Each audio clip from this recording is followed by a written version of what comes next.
अब पंखा चल गया है हमारा, ये डैडी इनलेट्स खुली हैं। अब सामने आपको नज़र आ रहा है पंखा चल रहा है ना, ये यहाँ पे ये एक पंखा चल रहा है, टाइमर का चल रहा है।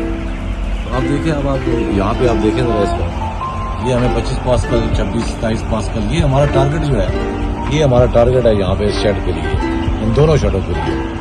तो हमें इससे आगे नहीं जाना, ठीक है ना। और दूसरा ये होगा, जब देखिए अब पंखा बंद हुआ तो आपका जो है वापस वो 0 पे चला गया, ठीक है ना। इस चीज़ का ख्याल रखना, इसी चीज़ को हम फॉलो कर रहे हैं। और उसमें ये होगा कि इसमें आपके गैस भी नहीं होगी, ये गैस बनती है, होता है इसी तरह ना कि वो आप लोग जो है इनलेट्स वगैरह जो है ना उसमें कम खोलते हैं, पंखा चलता है, वो हवा भी मिक्स भी नहीं होती सही, और दूसरा ये फ्रेश एयर मिलती नहीं है उनको ना। तो इस चीज़ का हम लोगों ने देखना है, ख्याल रखना। बर्ड माशाल्लाह बड़ा हेल्दी है आप लोगों का, एवरीथिंग इज गुड फाइन अल्हम्दुलिल्लाह।